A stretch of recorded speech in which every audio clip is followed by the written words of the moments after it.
Do you like wrestling? Do you ever watch wrestling? No. Nope. And The Rock said, whoa, whoa, whoa, whoa, whoa, whoa. Because What's up, gang? Welcome to another episode of Watch Wrestling with Mike Wellman, the podcast that breaks down the biggest stories in and out of the ring. We are here with a special episode to talk about some early WrestleMania memories and WrestleMania moments here from our fandom as we approach WrestleMania 41 this year, getting into WrestleMania week. We decided what better time to recap, I don't know, the first 20 WrestleManias? No, we're not going to be recapping the entire series of WrestleManias, but just going back into how our wrestling fandom started as kids, how that relates to each WrestleMania. And I am joined, as always, by the notorious WrestleMania fan, Kris. You see what I did there, Kris? That's good. Good stuff. Yep. It's a WrestleMania-sized show here. Welcome. I'm trying to come up with some WrestleMania platitudes. It's there's going to be over 100,000 plus tuning into this podcast at the Los Angeles Coliseum. Yeah. We're doing this. We were going to do the podcast at the Los Angeles Coliseum, but then nobody bought tickets. So we had to move it to the Los Angeles Sports Auditorium. Or whatever it was called back then. Yeah. For WrestleMania 7. So yeah, so the way I want to start this off is the first 5 WrestleManias, I did not partake, right? I went back and I watched them. We've all seen them. I've watched them a million times. We've all listened to the Lapsed Fan Deep Dives, the 30-week journey so many years ago. That was a while ago at this point, Kris. I know. Yeah. And so WrestleMania 1, 2, 3, 4, 5, Hulk Hogan wins the main event of every one of those. Cool. Yay. Awesome. My wrestling fandom itself really started when I was just, like, I want to say a toddler, because I would crawl around on the floor over, like, my relative's house, and I was at the height of the VCR, which for the Zoomers was like how you had to watch things back in the day. And first of all, whoever's idea it was to put the most complex piece of electronic equipment on the floor at a toddler's height, who came up with that idea? Like, whose VCR didn't have, like, sandwiches in it? I know, candy, peanut butter. CDs in the VCR. Yeah. You know, so I would be, like, literally, I remember the tapes, I would be crawling around and I would pop in a tape. And that's, like, how I discovered wrestling, would be my relatives taping wrestling, just watching it themselves. I was 2-3 years old. I didn't ask them to tape wrestling, you know? Nice. So I would find these tapes and I would pop them in. And, you know, for me at such a young age, there was no timeline of events, right? It's just tapes. So you have tape of SummerSlam 1990, SummerSlam 88. I'm just watching these because, I don't know, back then it just didn't seem like wrestling. There was no internet. There was no really monthly pay-per-views. So it was just whatever you could get your hands on, right? Yep. As far as, and I wasn't, you know, as a 3-4-year-old, I wasn't getting the magazines and stuff to keep up with the day-to-day. So I was, before I kind of really put together the week-to-week blow-by-blow of the storyline of wrestling. So I'm just popping in these tapes. And the first one was actually WrestleMania 7, but this is how it went down, Kris. WrestleMania 7 tape, I'd put it in when we got to the part about the Warrior and Macho Man wrestling, right? The tape would click over. Somebody taped over an episode of Sally Jesse Raphael on this tape. And I would try to play with the tape to, like, get it to show me, like, 2 more seconds of, like, the Warrior walking out at WrestleMania 7. So that was all I knew for years, was, like, the Warrior walking out at WrestleMania 7. That's it. Incredible. But then I went back and I watched WrestleMania 6, which that was a big one for me growing up. Obviously, the Warrior beating Hogan was big for a lot of people because, you know, who didn't like the crazy, screaming makeup guy, right? I sure did. Yeah, Warrior was awesome. Everybody liked the Warrior. That's why he won the main event at WrestleMania 6. Exactly. Yep. So that was a big one for me. WrestleMania 6, I remember, and obviously to speak a little bit about the pre-WrestleMania 6 Manias, Savage Steamboat is a Hall of Fame worthy match. You know, that was probably the best match of those. If I could keep one match from the first 5 WrestleManias, it would be that, Savage Steamboat. Not Hogan Andre. No, Not- I agree. I don't need anybody to slam me, boss. I also like Piper and Adonis from that WrestleMania more than Hogan Andre. Yeah, that was a good one too. So yeah, I just had to talk about those because there was obviously a couple of good matches before WrestleMania 6, which kicked off with, what was it, like Coco Beware and Rick Martel, That's right. Yeah, it was. something like that. And that tape, Yes. the homemade tape, started with just the shot of the bird in the corner. Nice. That was how that tape started. My homemade That's okay. WrestleMania 6 tape. So I don't know what happened before that. But yeah, that was one of my favorites to watch. The tape, the homemade tape of was WrestleMania 6. They were just bringing people out at WrestleMania 6 for like 2-minute matches. The entrances would be 10 minutes. The matches would be 2. There was like 14 tag team matches at WrestleMania 6. The Hart Foundation beat the Bolsheviks. They interrupted the USSR national anthem, and everybody loved it. That's great. You look over at Anvil. He's just bothered by this national anthem for some reason. He just couldn't. And Bret Hart's trying to calm him down, like, don't fight them. Don't. And then Anvil can't. Nope, he loses it, beats him up, and then they win the match in like 3 seconds. Heart attack, and we're done. The Rockers also on WrestleMania 6, I believe. Yes, against the Orient Express. Yes. Was that 7? Lovely. Was that Oh, WrestleMania 7? I think that opened. I know they did it twice, but that happened first on WrestleMania 6. Right. Okay. Yes, and they did open, I think, WrestleMania 7 as well. So yeah. So WrestleMania 6, Dusty Rhodes and the Macho Man, and Macho King. That was a big one for me growing up because that match had all that emotion of we got Miss Elizabeth. We don't know where she's gonna go. We've got what's her name? What was Dusty Rhodes? Sapphire. Sapphire, Dusty Rhodes, and I had no idea why Sapphire was here. Why is Dusty here? Why is he mad at the Macho Man? Why is Miss Elizabeth confused and conflicted? But it was just the emotion of the whole thing. That was like the emotional match of that show, really, right? I mean, I love this one too because that's my Dusty Rhodes. It's so embarrassing, but polka dot Dusty Rhodes is the Dusty Rhodes that I know. Not until way later in my life did I know about that, like, ass kicking NWA Dusty Rhodes, the common man. I didn't know that guy. I knew, well, he is a common man with polka dots, but like this is my Dusty. I only knew him like this for so long. Yeah, and because I hadn't seen WrestleMania 3 with Hogan and Andre, this Andre in the Colossal Connection was my Andre. That's great. And this was my Haku. Well, yeah. Andre and Haku. Andre is just standing there. He doesn't do a goddamn thing in this tag team match for the championship. Demolition. These guys were so awesome to me. Demolition winning the tag team championship from the Colossal Connection. Yeah, I know. Just so many random 2-second matches like Earthquake and Hercules, Barbarian and Tito Santana, like Ted DiBiase and Jake the Snake for the $1 Million title, like just random. The Big Boss Man and Akeem. This is another thing. Extremely confusing as a child. Just the character Akeem.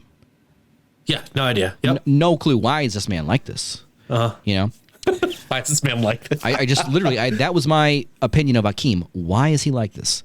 So, and then obviously the ending, the Warrior winning the double championship match, the Ultimate Challenge against Hogan, and then never being seen again.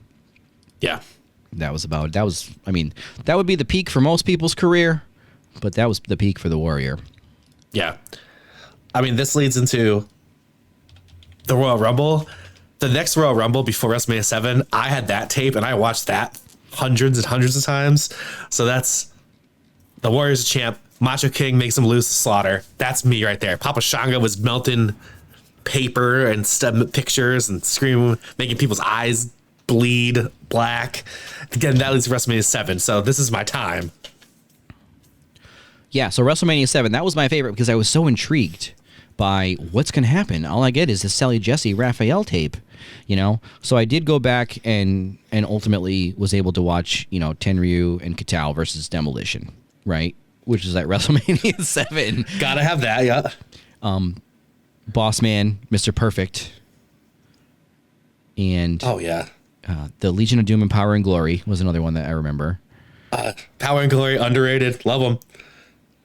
And then Hogan and Slaughter, I just didn't care about this. I didn't care the whole Hogan. I didn't. What small child would understand Sergeant Slaughter going over to become an Iraqi sympathizer? Yeah, I was just back then. I was just like, yay, Hogan. I didn't know why. I didn't get into all this stuff. Well, it was a little bit of nationalism going on there for me. Too much for me, even as a child. No, just kidding. I didn't. Yeah, even I just knew that Hulk Hogan was not wearing red and yellow for some reason. You know, that's about it. Then we get into WrestleMania 8. Yeah. So this, to me, WrestleMania 8 to me was like the first real like big event that I think I watched when it happened, because they were in the Hoosier Dome, which is like, is it even still there? The Hoosier Dome? No, I don't think so. Yeah, it's just like a relic of the past, and it's this giant arena. So it's like you're watching it on whatever tube television you have, but for me, this was the first like, oh my god, that arena is so big. You know, I'm watching like a live sports event. That was like the feeling at WrestleMania 8, the first time I remember really. You know that, and I liked the splitting up. I liked the Hogan and Sid, and then Macho Man. Oh yeah, and Ric Flair with Mr. Perfect in his corner. Bret Hart versus Piper, probably the match of the night here at WrestleMania 8. Absolutely, I go back and watch that all the time. Still, like that's. I don't know. I've always loved Savage, and I'm just like, I love seeing Ric Flair early in WWE. It's great. This entrance, it's the one behind me, the new gen entrance that they had only at WrestleMania 8, made these guys look so small. Like this was Shawn Michaels, I think this was his first singles, the Heartbreak Kid. Oh, WrestleMania 8, I don't know if you guys know this is a scientific fact, is actually a peak mullet for Shawn Michaels in his entire career. Folks, I stand by this. WrestleMania 8 is peak mullet for Shawn Michaels. Peak hair for HB Shizzle. It was that mullet that was just, a little bit long. But by the time you get to 9, you're too long. It like shook a little too. Yeah, I know. Yeah, it was like a mohawk mullet kind of thing. Yeah. Yeah, by the time I get to WrestleMania 9, you're Elsa from Frozen, and I'm done. And then that was it. It's all downhill from there with HBK with his hair. So, something from WrestleMania 8. Good to know. Came out with Sherry. Took on El Matador, Tito Santana. Hey, that was a good match too. I mean, starting off with like the opening match being of WrestleMania being pretty great. That started right there. Like the workers match. Right. So then we get WrestleMania 9, Caesar's Palace. This was another one that I was looking forward to because Bret Hart was my guy. And to me, Bret Hart is like on the marquee at the main event. This was like my guy's in the main event. I got to watch this. This is important. That's good. For me, against Yokozuna, for me, Bret became my guy, but I still was a Hogan guy right now. And having Hogan come out, even though going back and watching it, being like, this is ridiculous. It's like the dumbest thing I ever saw in my life. But when I saw Hogan go in there and win the title back, I was thrilled as a child. Like, here we go. Hogan's back. Yeah, I don't remember how I felt. I think I remember being like just confused, maybe, but I don't want to like retcon my. How old would I have been? Let's see. Let's map this out. WrestleMania 9, 93. So I would have been 5 years old. Let's face it. How complex of wrestling thoughts could I have had at age 5? Yeah. But I do remember watching it because I remember the whole like the costumes of it all and the Caesar's Palace parking lot. Yep. And just everybody was wearing these costumes, and the Undertaker, I remember him coming out with like the bird on the thing. It was like iconic. Took on the Giant Gonzalez, who as a child legitimately scared me. Me too. I don't know why. I thought the Undertaker was dead. I thought they finally killed the dead man. Yes, I do remember. But that also added to his whole invincibility thing. Like, you can't kill him. Yeah. He's impervious. And this is proof because you tried to and you almost did. You ethered him. Yeah. And you didn't kill him. Yeah. You know what else, for some reason, during this WrestleMania was Doink. And then the other Doink and all these Doinks coming out playing mind games. I just remember that forever. And yes. Crush. I just remember it forever. Yes. These are like legends. Doink and Crush. Folks, it was a time. Yes. For sure. I got a Doink here that I wouldn't sell for $150 in that drawer behind me. The Ultimate Doink. Absolutely not. Never do that. New Gen Arena. But yeah, so this one was at Caesar's Palace. we got the main event was supposed to be. It was the main event. Brett and Yokozuna, and Mr. Fuji hits Brett with the white powder, the salt. Yep. The sumo salt, and then gets in his eyes when Brett's got Yoko on the sharpshooter.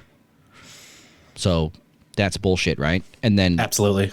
So Yoko wins, and then Hogan comes out to save the day in pants and a black eye.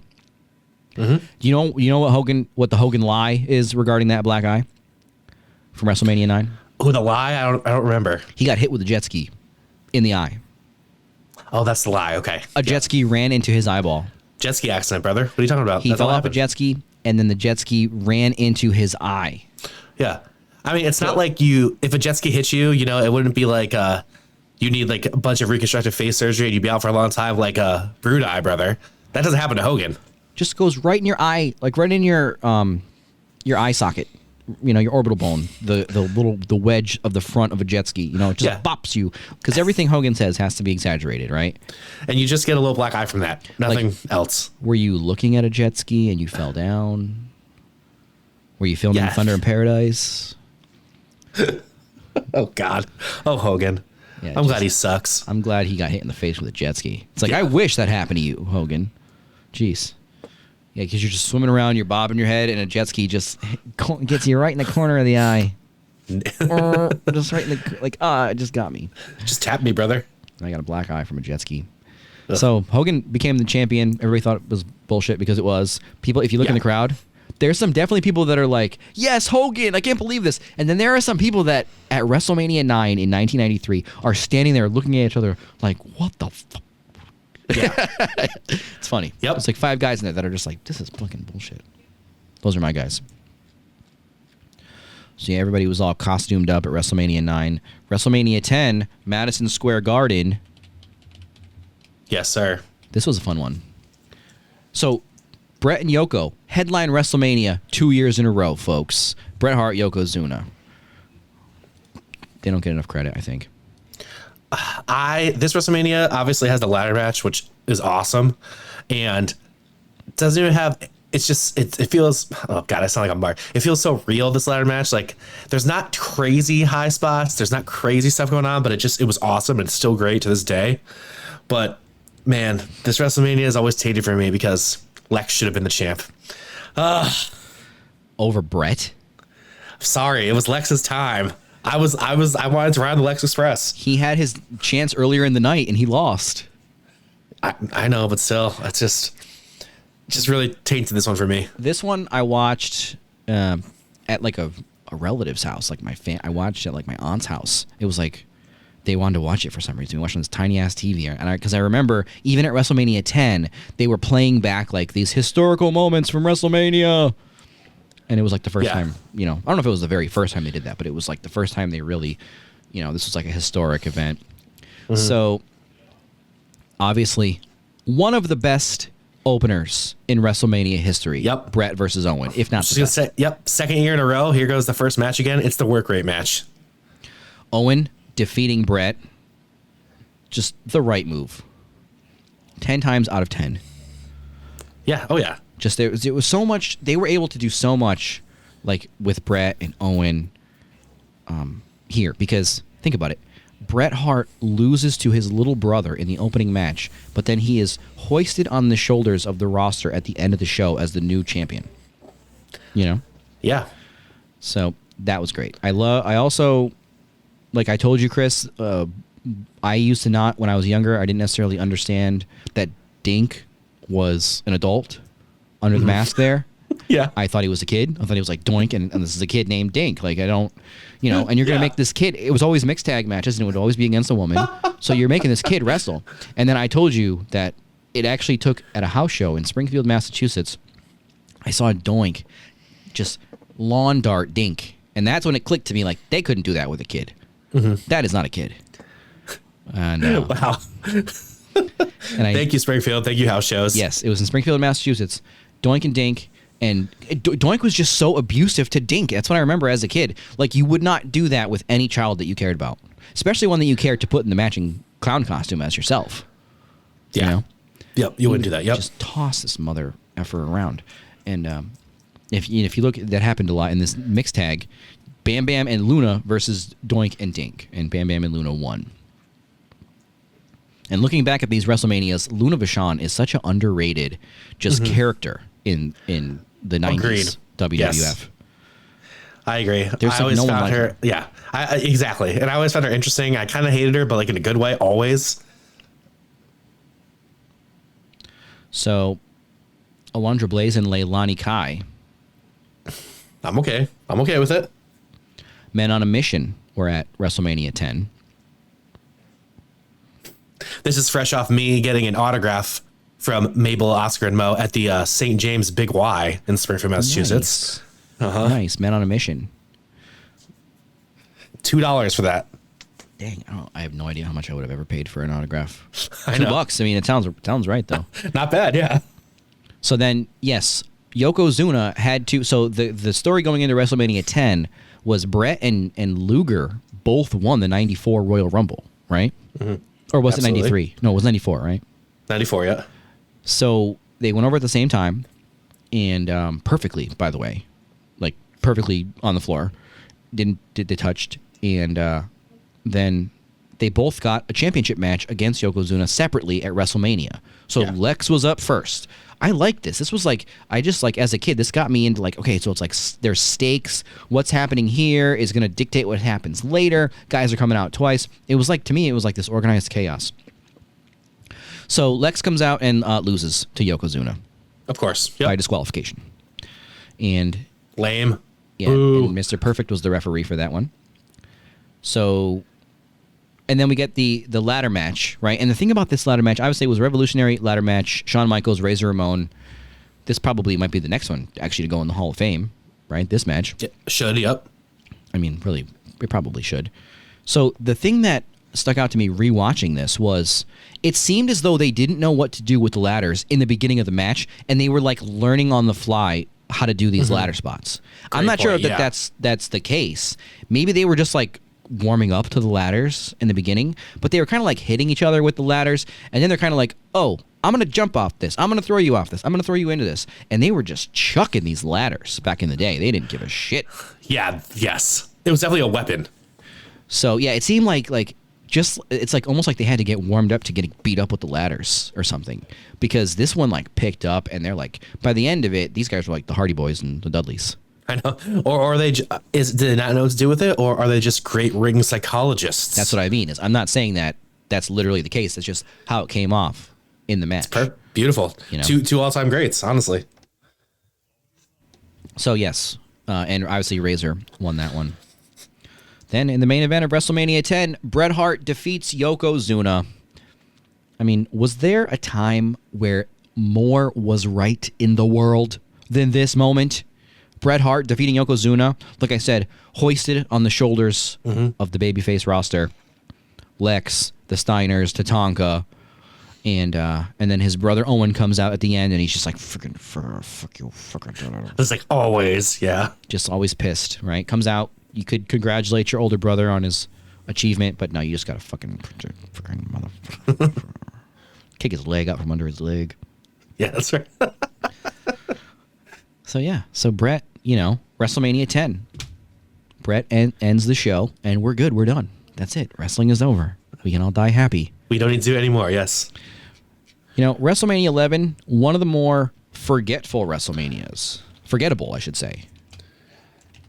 The thing I think about this one is I'm only 9 years old when this happens, but I'm like, man, that was in Hartford.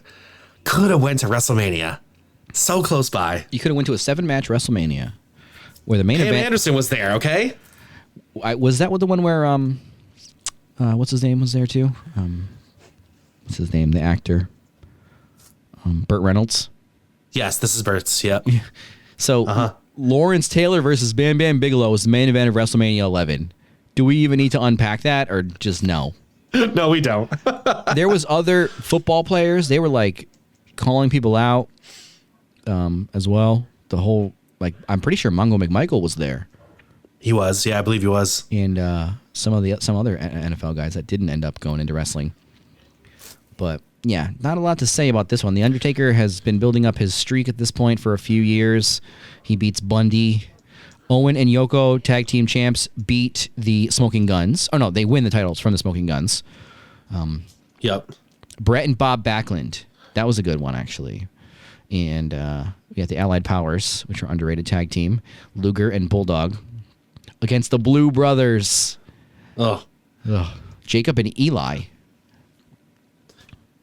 They would go on to haunt me for 15 more years, these guys.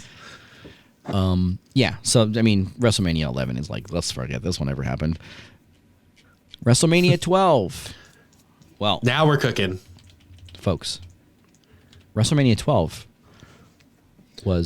is going to now the show that has the Hall of Fame matchup between Stone Cold. Oh no, was that that was WrestleMania 13? No, that was 13. Oh, okay. Yeah. Sorry, I'm getting ahead of myself. So Yep. WrestleMania 12, guys, the Iron Man match, right? Yep. Shawn Michaels and his mentor Jose Lothario.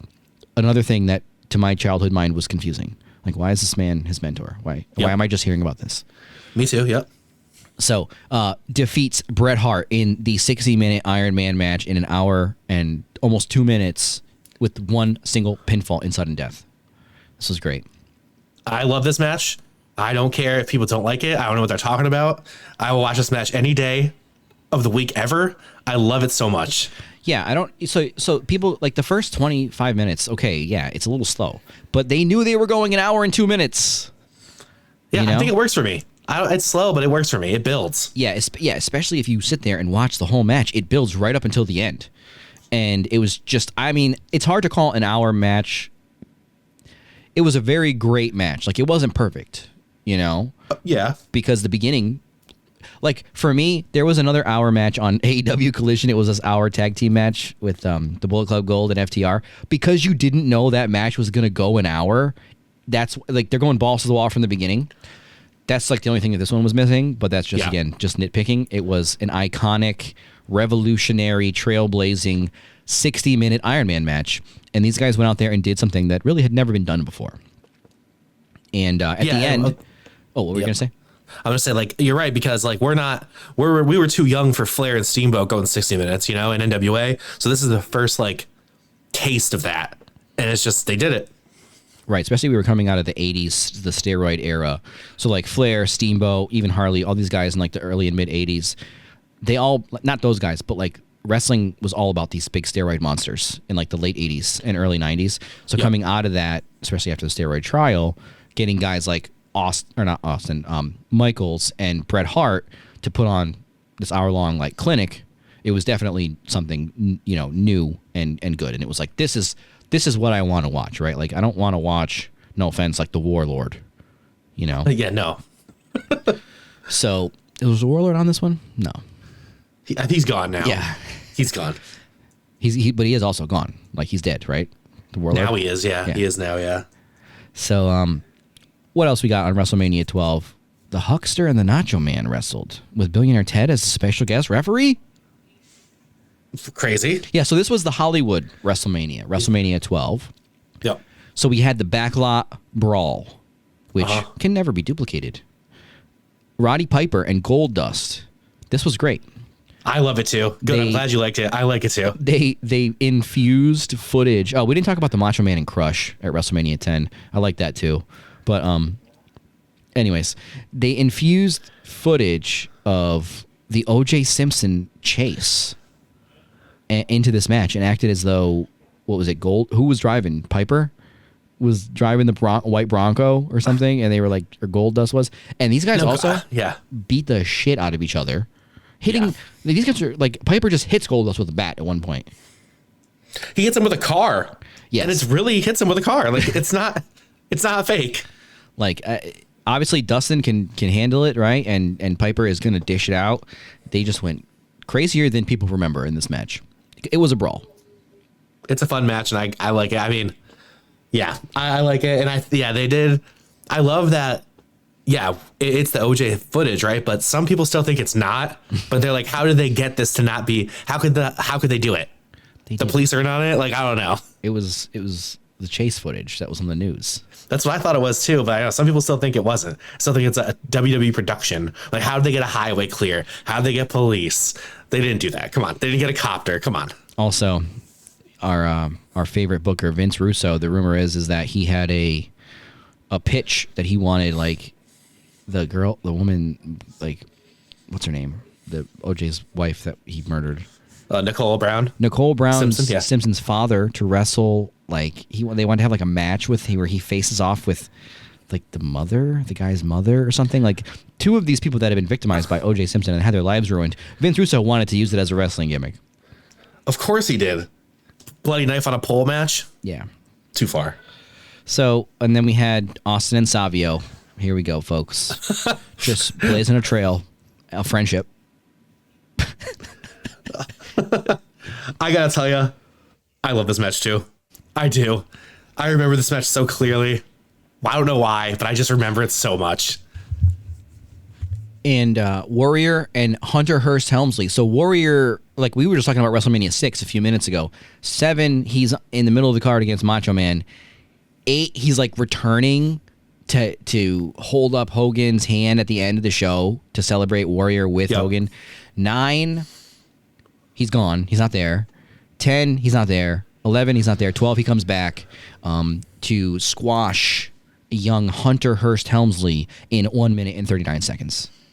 I do vividly remember that. Because didn't he do it with his jacket on? Did he do the whole match with his jacket on?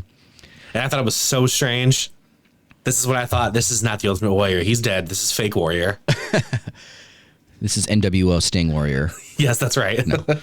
Yeah. So Undertaker continued his streak by beating Diesel.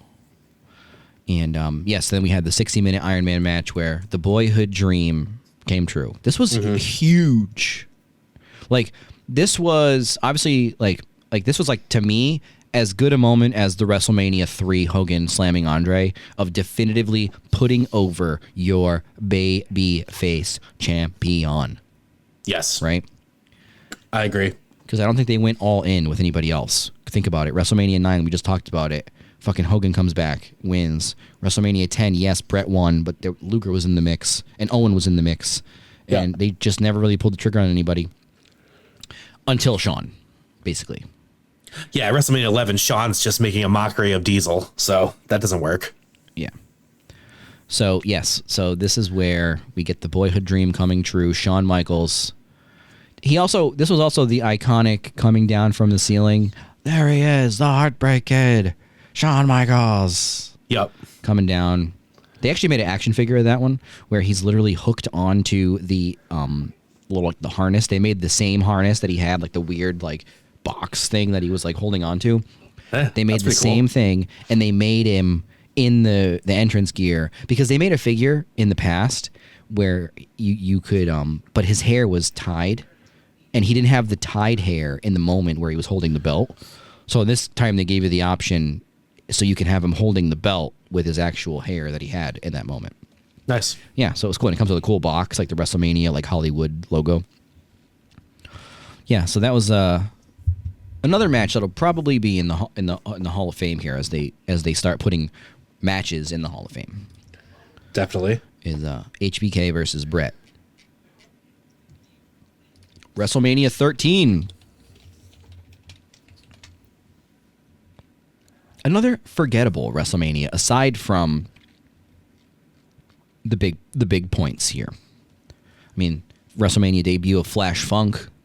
Don't know who can forget that. Also, I do actually remember the 4-way tag team match between the Headbangers, Furnace and LaFon, the Godwins, and the New Blackjacks, because I had action figures of almost all these guys. Hell yeah. You know? Furnace and LaFon were like, at the time I didn't appreciate them, but man, Furnace and LaFon could go. These were like the original Paul Heyman guys, Furnace and LaFon. Yep. Like, why else would they be there in that match? Right? This was when they were working with ECW and borrowing talent. Yep. I saw Furnace once, in an ECW show, and I'm like, all right, I didn't really like them. Then they come and do this little tiny run. I don't really like them. Then I go back and watch all their matches now, and I'm like, wow, these guys are awesome. They should have been around for long. Yeah, they're the kind of guys where when they're walking out to the ring, you're like, who are these guys and why are they in here with the Headbangers and the Godwins and the Blackjacks? And then they wrestle, and they're just like awesome wrestlers. Yeah. Oh, yeah. Rocky Maivia making his WrestleMania debut in an Intercontinental Championship match. Was the Sultan? No, he defended the title against the Sultan. Jey Uso's father, the Sultan. That's right. Not making a difference. Yeah, not making a difference, Fatu. So, any other moments here before we get Owen and Bulldog, Mankind, and Vader? Another where I had all 4 of these action figures, so I was like, let's go. Yeah. I mean, Owen and Bulldog were a great team, and I really didn't appreciate Vader back then, like I should have. So I'm gonna have to go back and rewatch that match because Vader and Mankind together seems awesome to me. So now we get to the first wrestling match to go into the WWE Hall of Fame. Bret Hart defeating Stone Cold Steve Austin in the no DQ submission match with Ken Shamrock as the special guest referee. So this was historic, incredible. Bret Hart called it the best match of all time and a perfect wrestling match. Huh? You could make a case, yes, for sure, of all those things.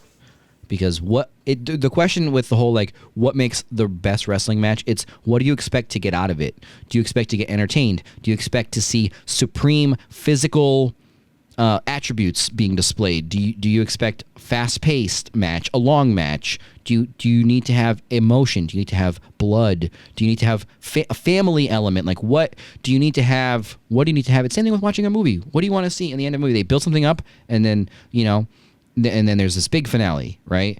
And that is exactly what this match did. And in a lot of ways, it's definitely a perfect wrestling match. I mean, to do all that, we were talking about the Iron Man match. This match was 22 minutes. Yeah. They did a lot in that 22 minutes, And it's great. This also leads to, like, the Austin that we all love, right, and need. And it leads to, like, one of the best characters ever in anti-American Bret Hart. The greatest. Yeah, so this was the famous double turn where Bret Hart enters the match as the good guy, and Stone Cold Steve Austin is still a bad guy. And Ken Shamrock was just chaos involved in this. Like, what is this guy going to do? He's just suplexing everybody. But they needed someone, to be like an enforcer with these two going at it. So it's a submission match, right? So you have the excellence of execution, known for his upbringing, his training in the dungeon, the Hart Dungeon, where his father would stretch and submit grown men. You'd hear screams from the basement of Stu Hart submitting people. And Bret is known for the sharpshooter submission. And Stone Cold Steve Austin just steps right up and says, I'll take you on in a submission match. He was the ringmaster after all. Yes, he has that $1 million dream in his back pocket. So Bret ultimately just turns on Austin. He's just, this was, for someone to be a babyface in the beginning and to turn heel in one match, to me was, without doing just the generic one low blow shot, something like that. Like, Bret really, like, let this heel. So you're almost like, wait a sec. At the end, you're almost like, wait a sec. He's like, I hate this guy now. And he's the bad guy. Like, he was the good guy 20 minutes ago. Like, how is that even possible? And then Austin, you're looking at him covered in blood, the blood running down his teeth. And he just passes out. And Bret wins, obviously. Shamrock stops the match. Austin passes out from the pain and the blood loss in the sharpshooter. Yeah. And Bret Hart was so vicious without being over the top, It was it was executed so well of execution. He's so well. Excellence of execution is everything for him. And Austin just passing out. I kind of liked Austin before this. And then this was like, man, this guy is a tough SOB. You can't mess with him. He is the man. Bret Hart also said that Steve Austin is the greatest wrestler of all time. Listen to Bret, man. I mean, these are not unsound arguments. You could make the case for all of this for sure. I've always thought Stone Cold was the greatest of all time from his entrance. He's underrated. He was called the Ringmaster.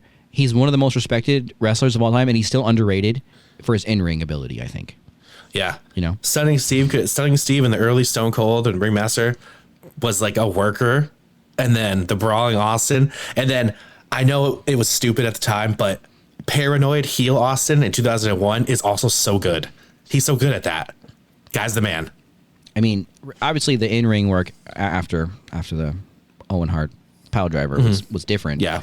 But he made it work with all of his ailments in his body that he needed to put braces on as his career went on. So good. But yeah, so that wasn't all we had at WrestleMania 13. We also had Ahmed Johnson coming out in the Legion of Doom spikes. Which, do you approve or disapprove of Ahmed in the spikes? Because so few people wore the spikes. I approve. You approve? Ahmed was my guy. Of all the people to put in the LOD spikes, I know. Ahmed Johnson. I know. Surprised he didn't get injured putting them on. That's a good point. It was probably smarter to not have him do that. Dangerous for everyone around him. Cuts his hand. Like deep. Yeah, so they took on the Nation of Domination. Farouk, which at the time was Farouk, Crush, and Savio Vega. Also, JC Ice and Wolfie D were present for that one.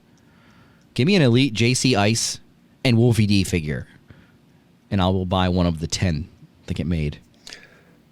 I love it.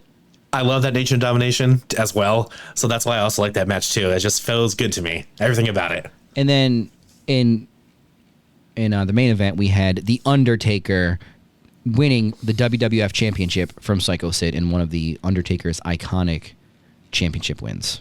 Absolutely. And I love Psycho Sid. What can I say? The guy had me hooked back then.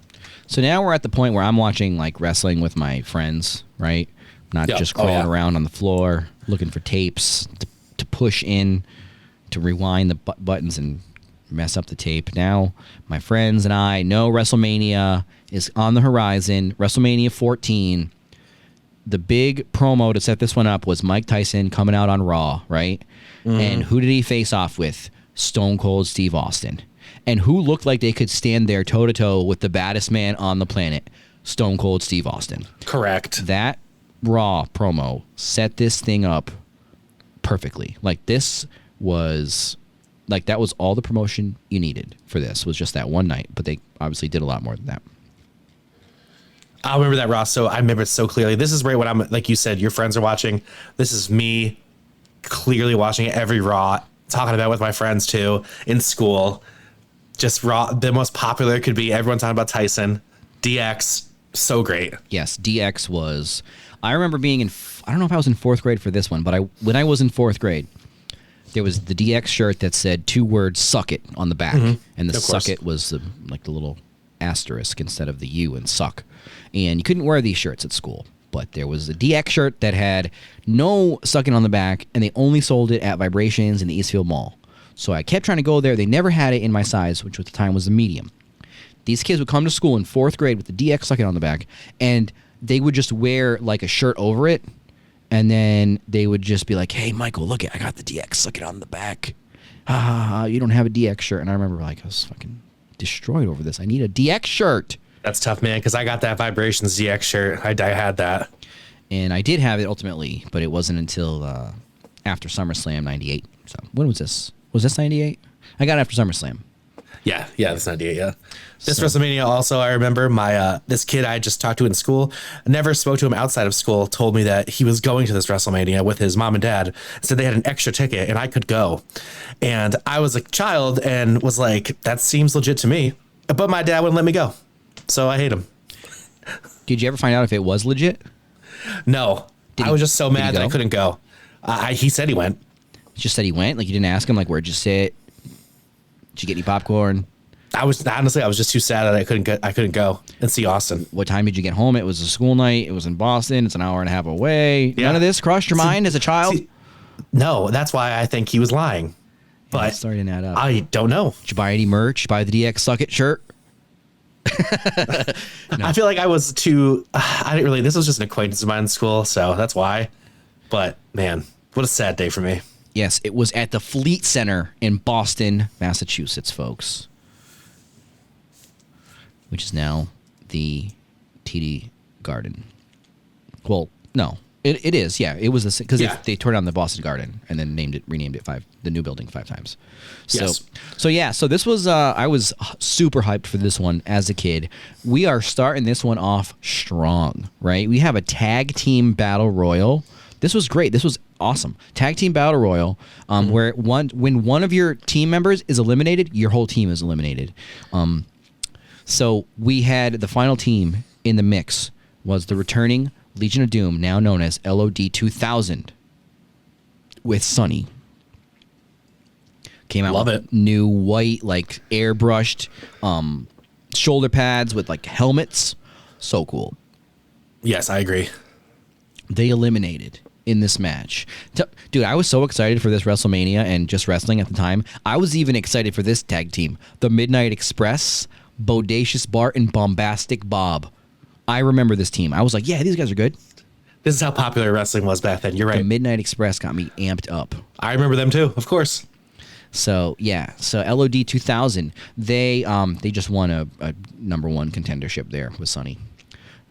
So then I was also heavily invested in the light heavyweight division because I had attended D-Generation X in your house, which crowned the first ever light heavyweight champion in Taka Michinoku, who he would go on to defend here at this WrestleMania and defeat Aguila. So I just remember that was pretty good. Yeah. Aguila did like a tope in this match. Super cool. Triple H and Owen Hart. This was another one. Definitely invested in this match. Triple H, Owen Hart for the European title.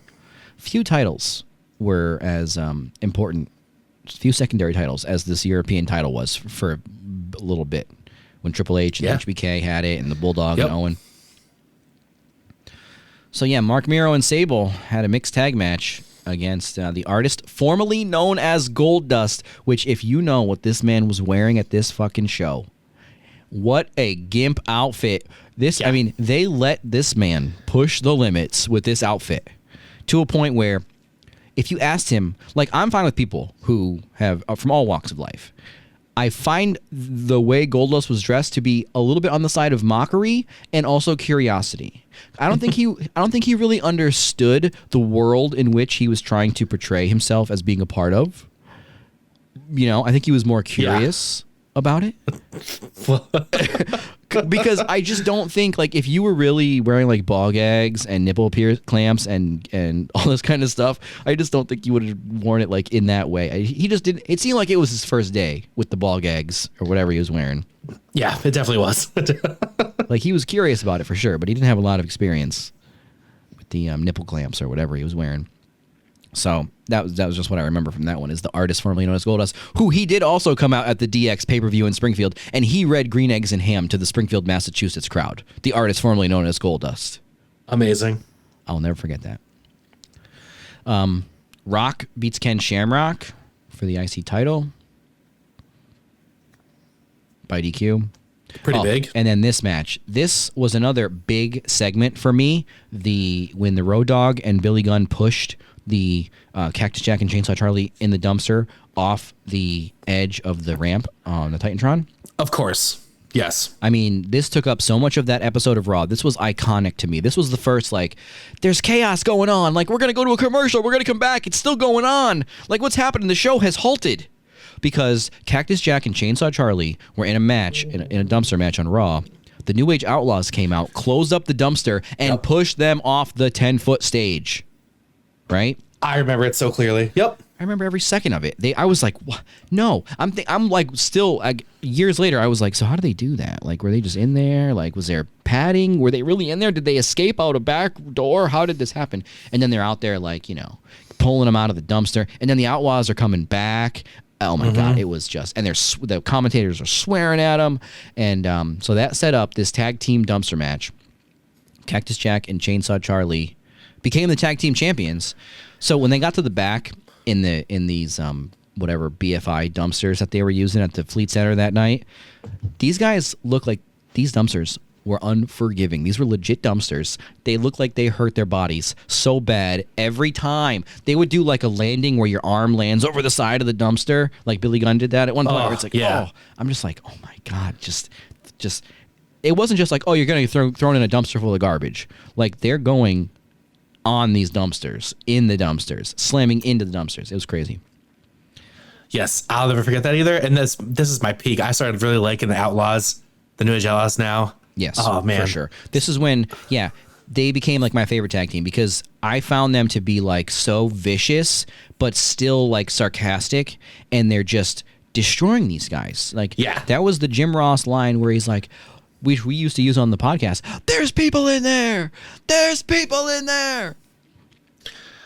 You know, you bring that up, and I think this is kind of like where I started realizing that Jim Ross was awesome too. Like, this is how I started remembering Jim Ross. God damn is it. now. There's people in there. There's Yep. people. Like, he's doing it like he's legitimately shocked. He's going, if you listen back, he goes, there's people in there. Yeah. Well, I mean, but Terry Funk and Mick Foley, they probably were in there, and they probably just took that craziness. Yeah. I'm pretty sure they were probably just in there. I think Mick has talked about it where he just had to like hold on to this. They had like bars where they could like hold on to the side, but that was it. Ugh, still. So then obviously Cactus and Terry Funk win the tag titles here from the Outlaws. And yes, I was fully invested in the New Age Outlaws. And this is before they're in DX because they don't join DX till the next night. Yeah. So I was just like, yes, these guys are awesome. So, and they had already had that match with the LOD at the Royal Rumble. Anyway, so Undertaker and Kane. This is another good one. This was a build that was one of the first real like month-to-month stories in wrestling that I was like following and tracking. I mean, really, it was almost a year. Paul Bearer just comes out harassing the Undertaker, saying your younger brother is alive. This is the inception of Kane, of the Kane story. And Undertaker, the Brothers of Destruction, their entire story starts with the build to this match. Paul Bearer comes out. He's saying, because he's already separated from the Undertaker now. He's managing like Mankind, Vader, and stuff. And he's like saying, your brother Kane is alive. And then Undertaker's like, no, he's not. And then Paul Bearer's hinting, Kane's gonna come back, like he's gonna show up here.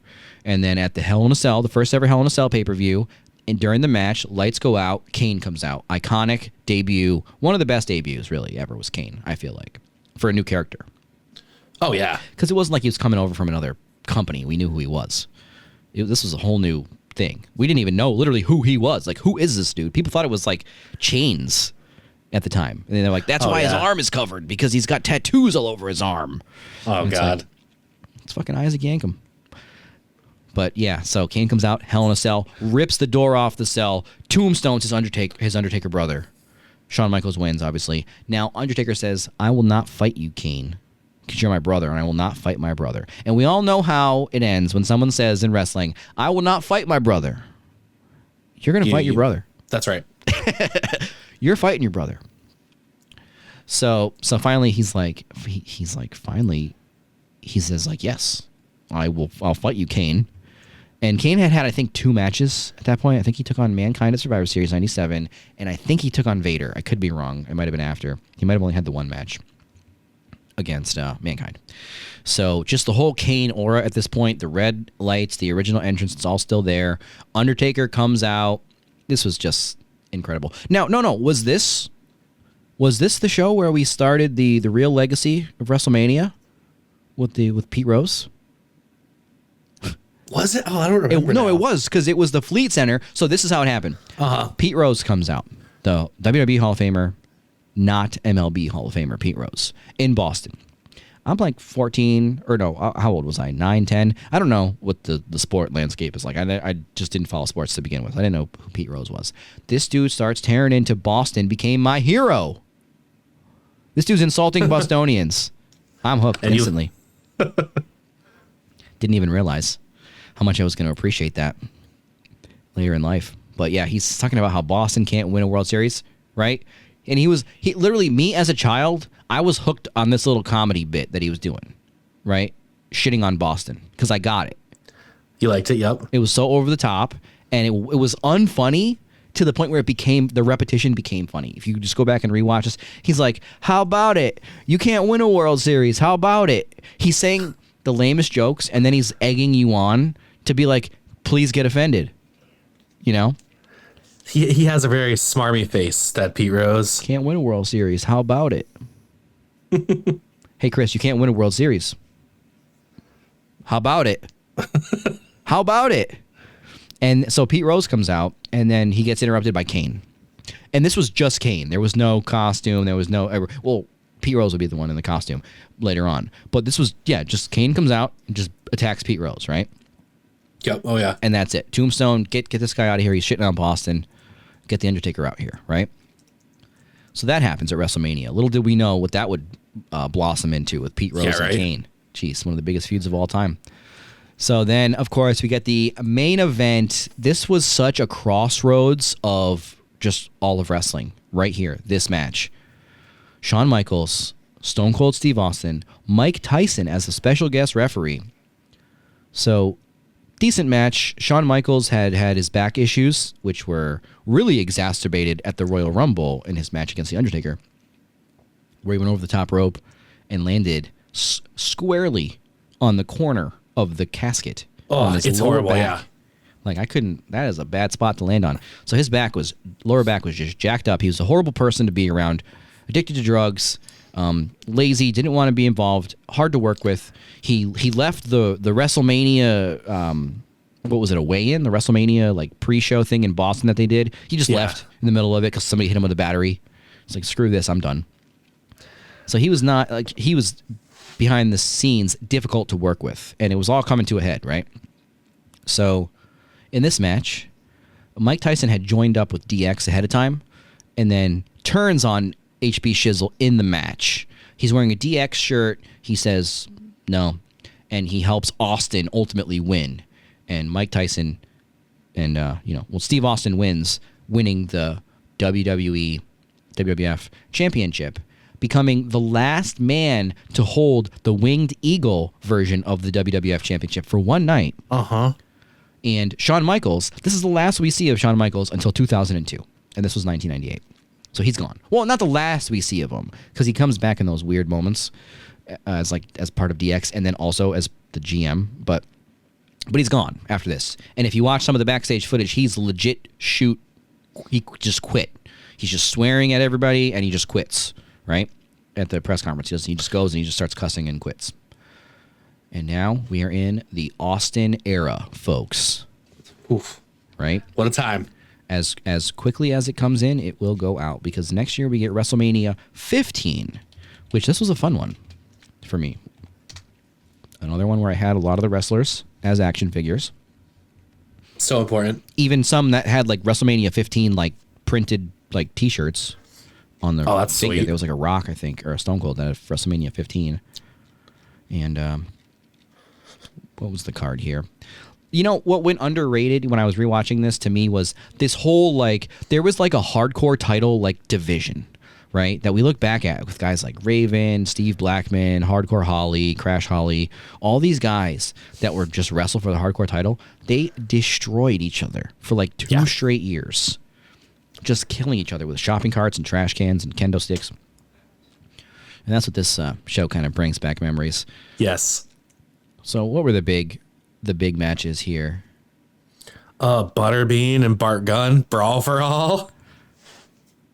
Yeah, so Butterbean and Bart Gunn.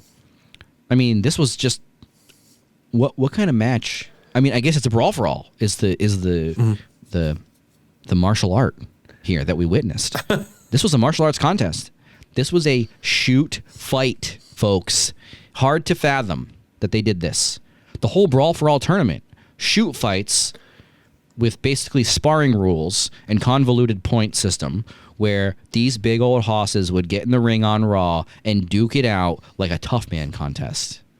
Mm-hmm. And they would swing for the fences. And I remember everybody thought Dr. Death was going to win. Bradshaw thought he was a big tough guy, and they all got fucking smoked by Bart Gunn. Bart Gunn would destroy these guys and put them on the injured list, legit. He won the Brawl for All tournament after just knocking out his coworkers every week in a tournament. Yeah, legit. Perfect. This was like every one of these, if you watch any Brawl for All, every aspect of it was like every punch, every strike was real. So when these guys are falling down, it's real. They're getting knocked down. And everybody thought there was like takedowns, but then you got to get back up and separate, that kind of thing.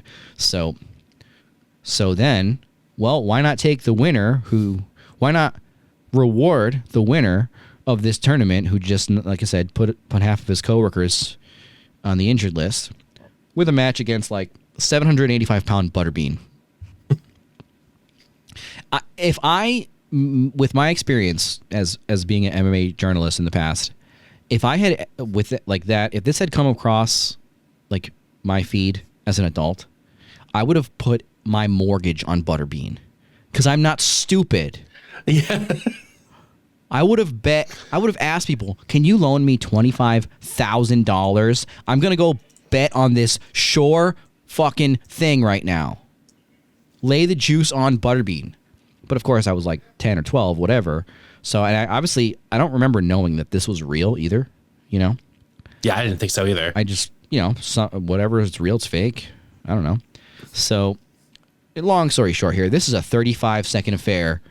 Butterbean knocks Bart Gunn, locks his soul out of his body. He sends him to the Shadow Realm. Knocks his ability to wrestle in the WWF out of existence. I mean, Butterbean just destroys Bart Gunn right away. Just like, he's just a giant human. And he also has punching power. Like these Butterbean, like he has these gimmick boxing matches. I guess now you know Butterbean was legit, folks. If you did not know, after WrestleMania 15, you knew Butterbean was legit. I just got punched in the throat by Butterbean. But yes, Butterbean and Bart Gunn, like I said, 35 seconds of pure mayhem. Butterbean wins by knockout. And in hindsight, this one's a lot cooler. It's actually also terrible because there was not any, just to be like a stickler, there was not any safety precautions in place here. Yeah. Like Bart Gunn is unconscious and his neck just bounces off the bottom rope like $1 Million Baby style, And he could have easily just ended terribly.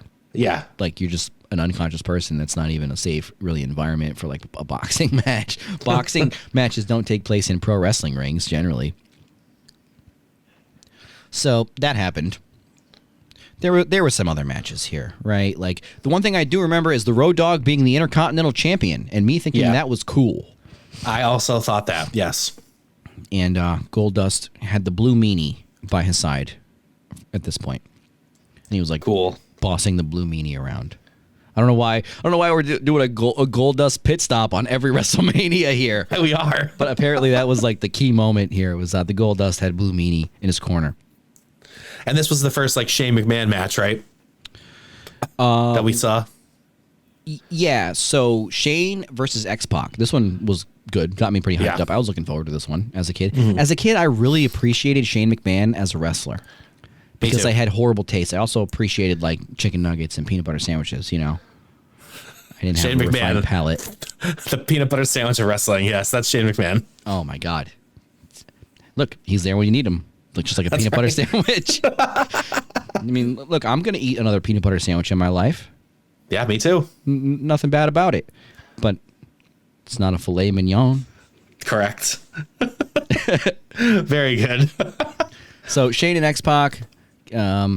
Okay, so Undertaker and Big Boss Man. Let's talk about this one because this one puzzled me. This is another one. For years, I'm watching this match, right? So we get the Undertaker and the Big Boss Man in a Hell in a Cell match, which I thought was just really overkill.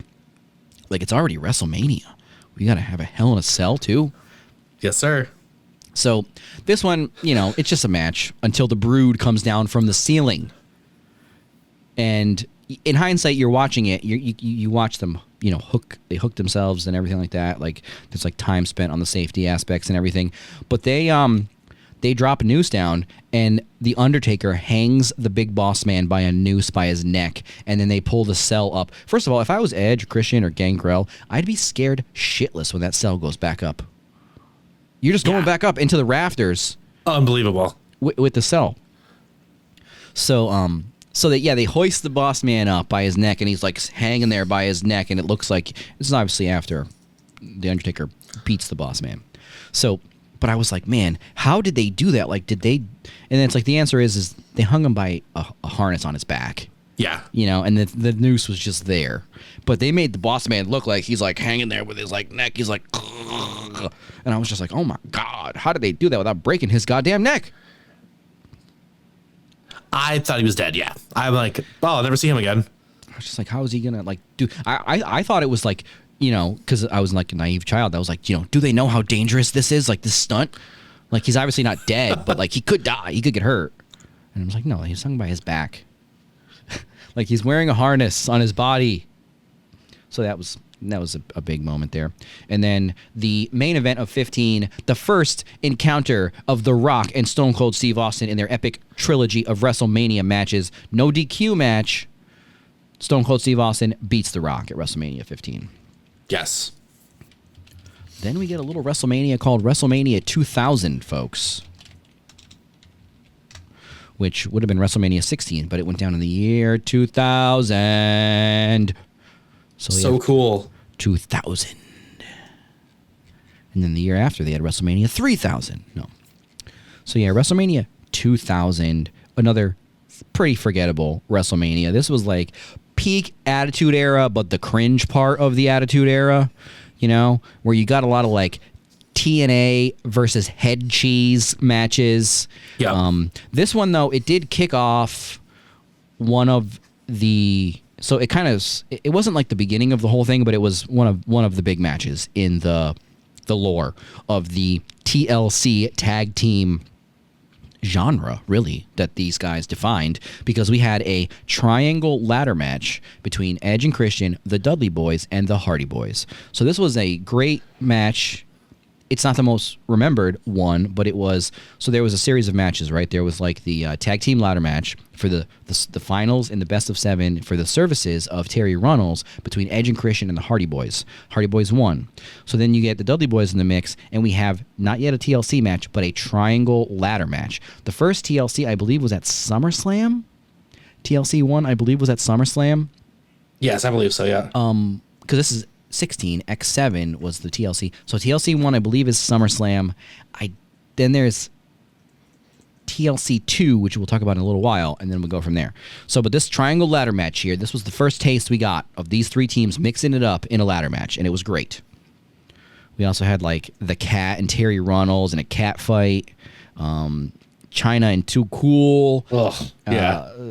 So, you know, there was also... and we'll just get right to the main event, basically. So you had a 4-way match with a McMahon in every corner. So you have Triple H with Stephanie, The Rock with Vince, Mick Foley with Linda in his corner, and The Big Show, for some odd reason, with Shane McMahon in his corner. Yeah. I don't even know who won. I don't even care. This is when I really started realizing, like, man, do I care about the McMahon family that much? That's when I really started thinking about that. Yeah, it was just off-putting for a lot of folks, I think. It was after Mick Foley already retired. They brought him back, which I was fine with.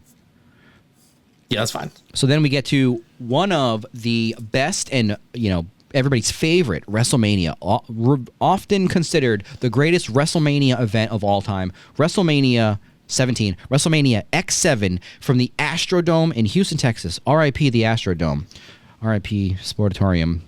Mm-hmm. So this was huge. This was a big old WrestleMania. This, in the history of the Astrodome, this was one of the biggest events. 67,925 attended. I don't know if that's the big time gimmick number or what. So, all right. So the big one here, I really liked this Jericho versus William Regal opener. This is an underrated opener for the IC title, Jericho and William Regal. Very good. Absolutely. Like I was talking about the hardcore title, we had Kane and Raven and the Big Show in a match that went all over the place. Fine. So just getting right to the juice here. Shane McMahon and Vince McMahon fought in a street fight. In the first of, like, now the McMahons are just there's like a McMahon match on every show now. Yep. We go that way for a few more years. So then we had the TLC 2 match, the tables, ladders, and chairs match for the WWF Tag Team titles, Edge and Christian defeating the Dudley Boys and the Hardy Boys. This was the iconic, epic, classic. I've been saying it this whole episode. You could put this match in as the next match in the Hall of Fame for sure. Let's do it. Yep. I mean, in fact, I think this is probably what they should go with next, right? I know I said that about the WrestleMania 10 ladder match, but let's face it. This one is just more. Just so much more. Yeah, it's incredible. This one defined an entire genre, in my opinion. This match. I watch it. I watch it once a year because I just have to go back and watch some of this stuff sometimes. Edge spearing Jeff Hardy. Jeff Hardy is dangling, hanging off the belts. Edge comes in with the spear, and people still had like disposable cameras, so there's all this flashing going on when Edge is like, boom. It's incredible. I can't believe they pulled that off, and Jeff Hardy's alive. And they each had their own like person interfere in the match, right? Like the Dudley Boys had Spike Dudley come out and do his spot. Lita came out for the Hardy Boys, and Rhino came out to help Edge and Christian. Yep. So that was just an incredible match. Go back and watch it. Again, now I'm saying it. If I had to put my money down, put this one in the Hall of Fame next, it's the TLC 2 match here. Yeah, I'm fine with that. Do it. Okay. I may have spoke too soon on which match should go in the Hall of Fame next, okay? Because next we had an all-time classic that is it's a cult classic. What do you call these kind of matches that are like beloved? It's just like a cult classic. Yeah. Beloved by so many. I didn't even realize this. The Gimmick Battle Royal. First of all, this is a 3-minute and 50-second match. It's won by the Iron Sheik, who eliminates Hillbilly Jim. Also, the Iron Sheik was the one person in this match who probably couldn't lift his leg above his knee, and that's probably why he won. Because he could not go over the top rope. I'm pretty sure that is why, yes. So many iconic legends in this match that were old and decrepit, and it was just a miracle and happenstance that we got to see them all in the ring before they all would pass on. Yeah. And don't forget Heenan and Okerlund on commentary. Oh, my God. Heenan. Yes. Heenan. So, I mean, the Gobbledygooker was in this match. Like I said, the Iron Sheik, Hillbilly Jim. I watched this match with my daughter the other week, and I was just like, look at... The best part is just watching all these fools come out to the ring, you know? That's great. I haven't watched it in a while, but I have to go back. The Repo Man is in this match. Duke Josie, come on. Yep, Duke the Dumpster Drozy. So, just fun, right? More fun in hindsight. So then, a long match it was good, right? Undertaker versus Triple H. Undertaker beats Triple H in a singles match, 18 minutes. They kind of go all over the arena. And then we get the second encounter of Stone Cold and The Rock here, which is won again by Stone Cold Steve Austin, who's now 2-0 against The Rock at WrestleMania. Yep. So then we get to WrestleMania 18 in Toronto, WrestleMania X8. The big match everybody remembers from this one is the Icon versus Icon. Hollywood Hogan versus The Rock. So I remember thinking, this is big. Like Hogan and The Rock. Hogan and the NWO had just come back to WWE. Vince McMahon was going to inject a lethal dose of poison into the WWF to destroy his company. He wanted to destroy his own creation, just like he did at the end of his career with his whole reputation. Yes. But yeah, he wanted to inject a lethal dose of poison, so he brought in the NWO, and it ended up being Scott Hall washes out drugs. He ended up wrestling Stone Cold at this WrestleMania in just a puzzling decision. And Hollywood Hogan faces off with the great one, The Rock, in not the main event, but like I said, the match everybody remembers the most, right? Yep. So what else happened on this card here? WrestleMania 18, Toronto at the Sky Dome. They were just at the Sky Dome at the Rogers Center, former Sky Dome, for like Elimination Chamber, and it was the first time they had been back there for a premium live event since this WrestleMania. That's crazy. I can't believe that.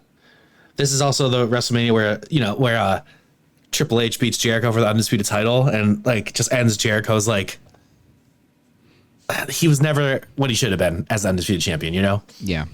Yeah, when Jericho won that undisputed title, I remember I was like, I would not have picked this guy out of these four. Like, it was like Austin, The Rock, Jericho, and was it Mick Foley?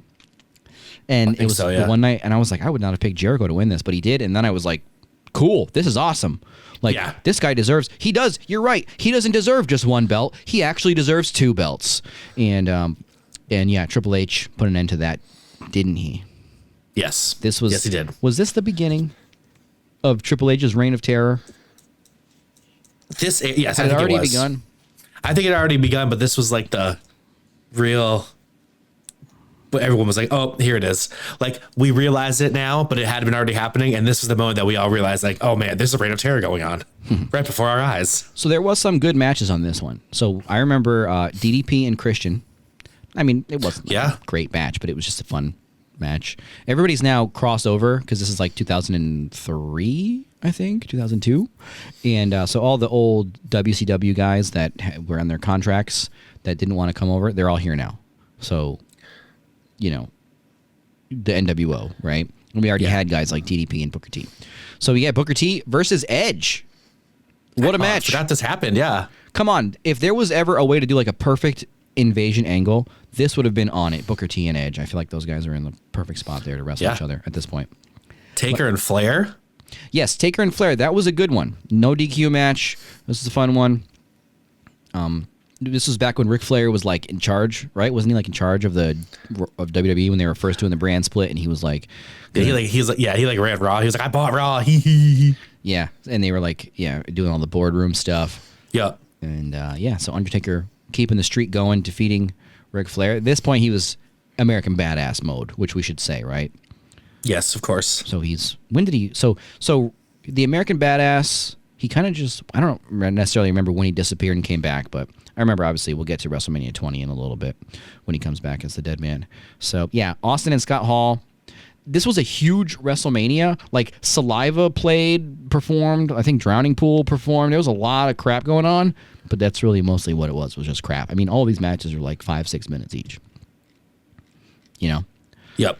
So. Russo, yeah. Yeah, and like I said, we were coming out of the buying WCW era, so... Mm-hmm. So then WrestleMania 19, another big one. This one went down in Seattle. This is another one where I watched this one after hanging out with my friends, and I was just like, this is where I kind of started to fall out. This is where I was like, I know what's going on at WrestleMania, and I know when it's happening, and I'm going to watch it. But I know that I also have a life because I was becoming a teenager. And why did I just click on a picture of Safeco Field? Me too. This is the same for me.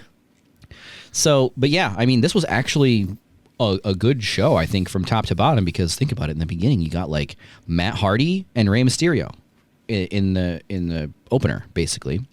And this is the one where, was this where John Cena was supposed to have a rap battle with Fabulous and the pre-show, and then they didn't do it? I'm pretty sure that's I think so. What happened here. Because John Cena was not showing up yet, but he was there, but he wasn't on this show. So, yeah, Undertaker versus The Big Show and A-Train, folks, because Nathan Jones, the stunt actor from like Australia, wasn't good enough at wrestling to be in the match, right? Yep. So he just came out instead and did like a roundhouse kick. That's literally the whole story of this match. A-Train, I remember him so much. Yeah. A-Train, enough said. So, Team Angle, folks. Team Angle, a.k.a. the world's greatest tag team. Shelton Benjamin and Charlie Haas are on this one, winning a triple threat tag team match against Rhino Benoit and the Guerreros. Yes, Shawn Michaels defeated Chris Jericho. This was a great match. This probably was the best match of the night. Well, no. I don't know why I said that. This was one of the best matches of the night. Michaels and Jericho. Long match, 22 minutes. Triple H beats Booker T. Now we are firmly in the reign of terror. Oh yeah, this is one of the most egregious, worst things that ever happened. So they built up a whole, really more or less bigoted angle against Booker T being a criminal, and Triple H. If you go back and watch some of this stuff, it's been rehashed a few times at this point. A lot of racial. I don't even want to call them overtones. Just racism. Racist. Yeah, that was just say. Yeah, racism. Yeah, racist. Is there another word? No. So Hogan and Vince McMahon had a street fight in this one. And this is the one where Hogan wins, and then Vince McMahon, like, he's on a stretcher and he gives him the finger. Yes. And this was like went on for way too long. Amazing. Yeah. Still love the finger. What else we got here? So, in the final installment of the trilogy, the epic trilogy of The Rock and Stone Cold Steve Austin, The Rock finally... Oh, and we should say, back at WrestleMania 17... After Austin beat The Rock, he turned heel and joined up with Vince McMahon. So stupid. Yes, of course. Mm-hmm. But now we're back with these guys, The Rock and Austin. And in a period of like 4 years, this is literally Austin's last match, before WrestleMania 38. And it's against The Rock. It was a great match. This was the one where they were like trading each other's entrance gear, and The Rock was wearing Austin's vest and stuff like that. I'm pretty sure, right? Yeah, and they did this whole bit in the beginning. And, yeah, The Rock finally gets a win over Austin. They have this 5-minute kiss fest where The Rock is saying thank you so much, all this bullshit. And then we get to the good stuff on this event. Brock Lesnar versus Kurt Angle. Yes. This is like peak stuff. Peak WWE for me, right?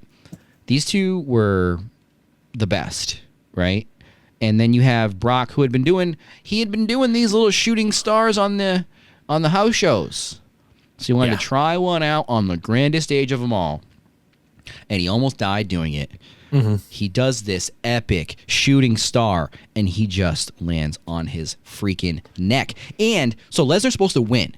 Kurt Angle has said after this match that when Brock landed on his head, he instinctively went over to pin Brock because he thought Brock was dead. And he just thought he was just going to have to win. Like, he just put his arm on Brock, and Brock kicked out. Insane. They both left completely destroyed after this match. But it was another one. I mean, don't put it in the Hall of Fame next, but just it'll be in there at some point. It's a great match. It's a shame that everyone just remembers Brock Lesnar botching that shooting star. But I mean, it was a hard fought contest. Sometimes you botch moves. It happens. It should be okay. It was hard fought for sure. I have seen Brock Lesnar do some of those shooting stars on video, but like he used to do them from like halfway across the ring and land them. So it was so weird for him not to hit this one. Yeah, maybe he's just tired out from the long 20-minute match. Yeah. But incredible. Just what a scene that was. Just landed. I mean, to watch that happen, you're like, oh my God, that man is dead. So you witnessed a death, yeah. And that closed out the show. Brock Lesnar beating Kurt Angle for the WWE Championship at WrestleMania 19. Then we get into the last WrestleMania we're going to talk about on this installment, where it all begins again, WrestleMania 20. I was looking forward to this one. By this one, I was firmly out of wrestling. I had to tell people nah, I want to go home and watch this wrestling show tonight. And actually, funny story, I had a music practice that day, and the kids we were with, we were practicing at a Knights of Columbus, and there was a party the night before, and they had a bunch of beer from the party. And our music instructors, they knew, this stuff shouldn't be here with all these kids here. These guys messed up last night. They didn't clean up the Knights of Columbus for us. It was our practice space and everything. And so one of the kids who played horn had a big, giant horn bag, and he filled up that bag with beer and Mike's Hard Lemonade, and gave me probably about 8. I remember I had my trumpet, because I played trumpet, and I had my horn case, my bag for my trumpet, and I'm walking to my house with my trumpet in my hand and my horn case, because my horn case was filled with Mike's Hard Lemonades. And I went down to my basement, and I ordered WrestleMania on my mom's cable bill without telling her, and I drank 8 Mike's Hard Lemonades. And I'm pretty sure I fell asleep before the end of the show. But I taped it. There you go. You got to tape things sometimes, folks. And I did, obviously that was my WrestleMania. So John Cena opens up the show, folks. I remember I was just starting to get a buzz, and John Cena's coming out here, and he wins the U.S. title from the Big Show. This is the John Cena winning his first title, the moment he's rapping about the Big Show's balls. He picks the Big Show up for the F5, wins the U.S. title, right? And what else happened? Let me just make sure we're still recording here. I haven't checked in a while. Okay, we're doing good here. This is great. So, what else happened on this WrestleMania? Because this was... Am I still looking at WrestleMania 19? Yeah, sorry. Oh, yeah, where am I going? Oh, yeah. WrestleMania 20. WrestleMania 2. Not what I want. Don't want to watch a cage match with Bundy. Evolution. Oh, that was interesting too. Yeah. So think about this, guys. We are going into WrestleMania 41, and a topic of this podcast for the years that we have been doing it is, will The Rock come back from Hollywood and wrestle this year?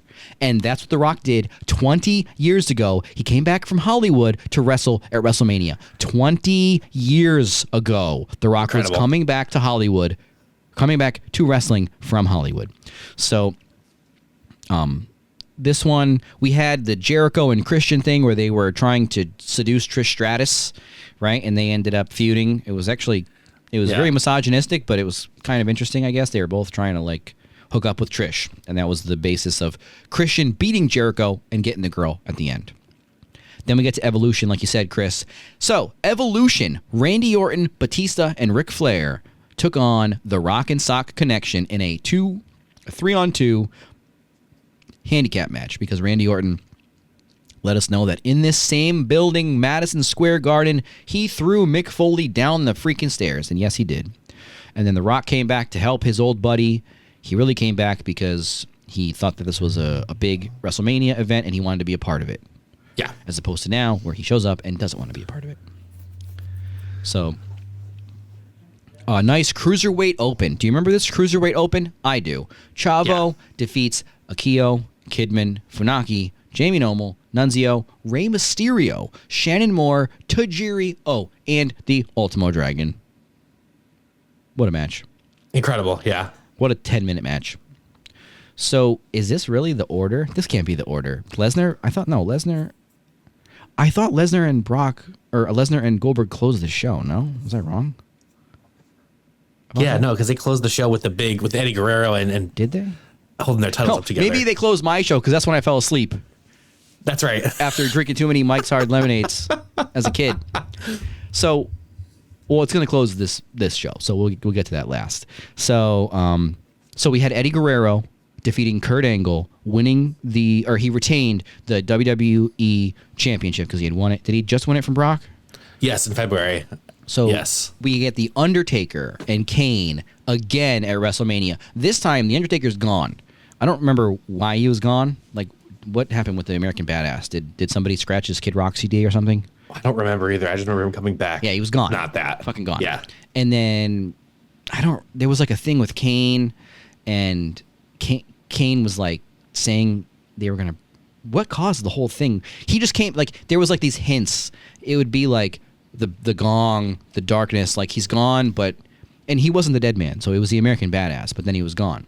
So then you're getting this gong, these little hints of The Undertaker, and he's like harassing Kane, but you don't actually see him until WrestleMania. You don't really know if he's even going to be there. It's like this mystery. Like, are we going to see The Undertaker? What form is he going to take? We're back to the scariness of The Undertaker leading up to this WrestleMania. And then finally, WrestleMania 20, Madison Square Garden, he comes out and he beats Kane in like 7 minutes, right?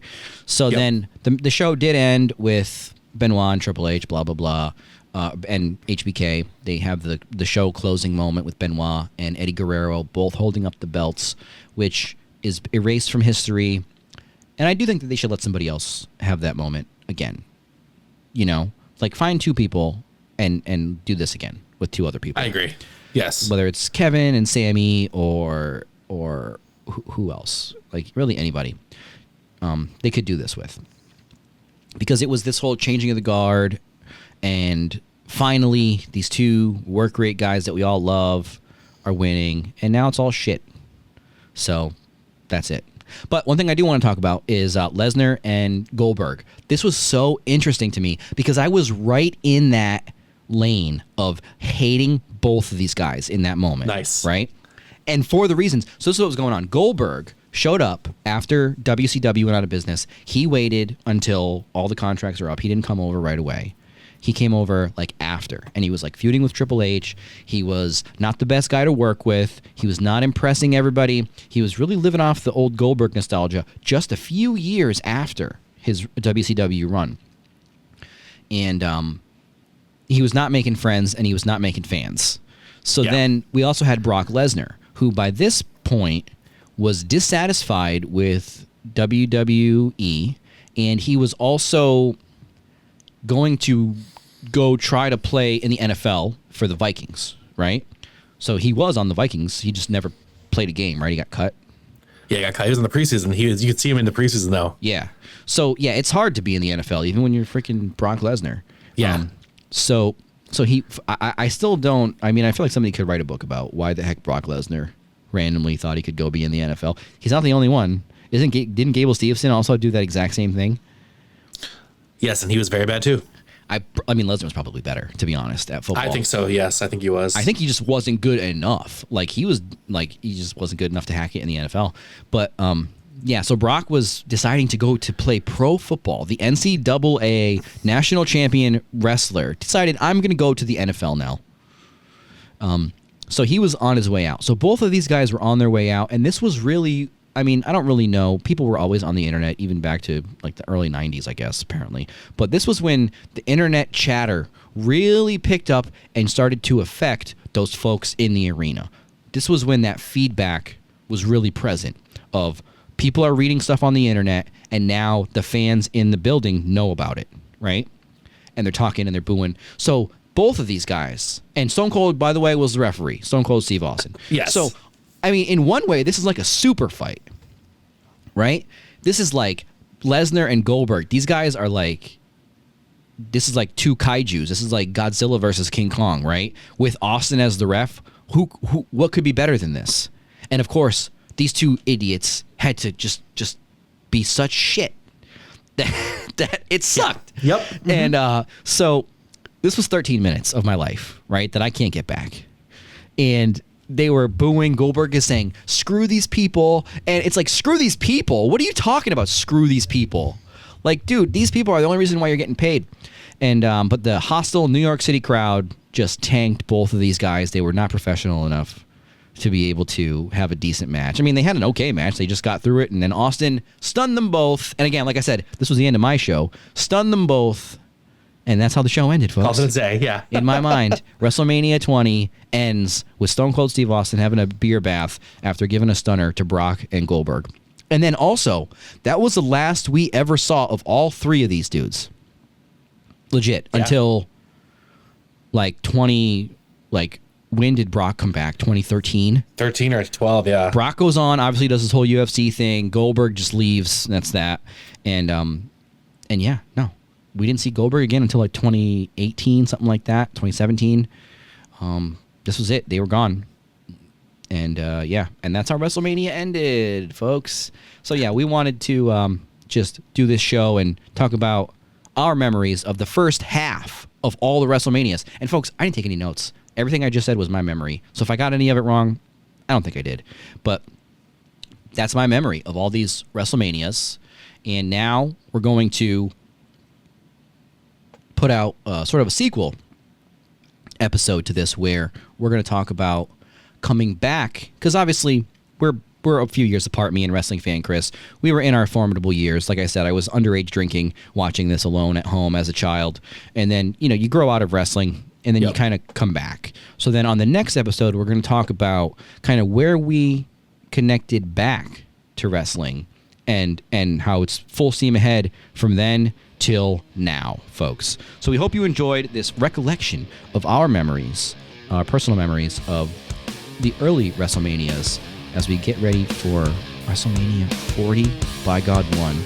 And yeah, that about does it for this episode, folks. So until next time, my friends.